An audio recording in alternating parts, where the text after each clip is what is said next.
we'd like to talk to someone now who has an optimistic view of China's economy.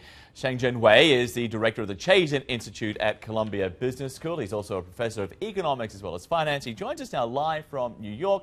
Professor, thank you for being with us. I guess first up, 7.6%, at least you can say it wasn't any worse. Well, sure. I mean, we look beyond the quarter-to-quarter fluctuations. China still has a very healthy economy and very healthy growth rate. Even the so-called lowest growth rate of 7.6, it's much higher than not only all major industrialized economies, but it's higher than most emerging markets. So it's, very good growth rate. But this is the problem. You can't really compare it to the United States in some ways because China's economy is different. It's often described as being like a discount store. It has very slim margins, it needs a very high turnover, and even a growth rate of 6% will feel like a recession in China.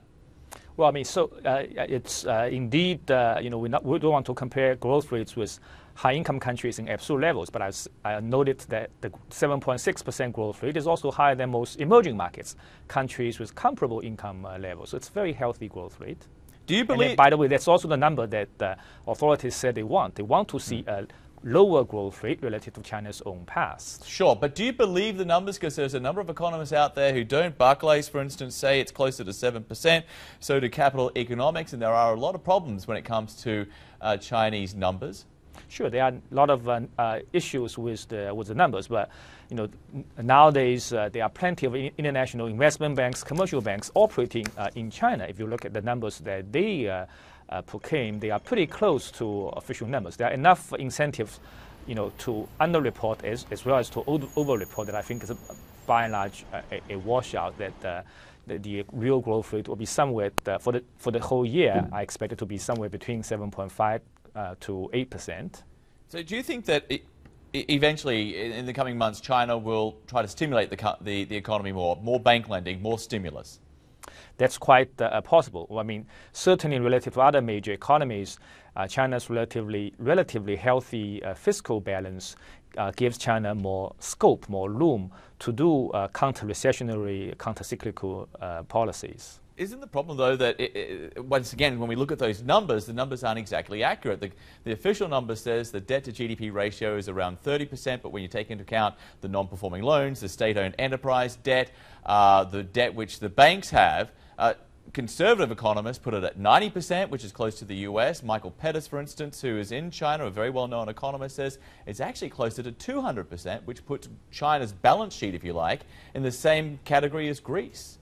Well, the headline debt number of 30-some percent of GDP is not wrong. There's nothing wrong, but we'll need to take into account contingent debt. Same thing is true for the U.S. The headline number for the U.S. debt is close to 100%, but once we take into account the contingent liabilities of implicit debt associated with Social Security obligations, healthcare obligations, of course, the actual debt number for U.S. will be substantially higher than the headline numbers.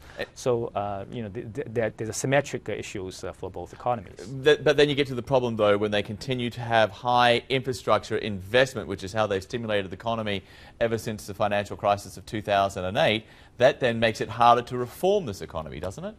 Well, I mean, there's a limit to public investment for sure. But the stimulus doesn't just come through, building roads and so on. The stimulus also come through giving extra incentives for firm investment, both private and state-owned firms to do investment, make it a bit easier for them to investment, and firms often respond to that very robustly. So there's a scope for stimulus if there's a need to do that. China, more than any other country, is able to deliver that. Okay, we shall wait and see. Some interesting times ahead. Professor, thank you for joining us. Professor Xiangzhen Wei there from the Columbia Business School. Thank you, sir.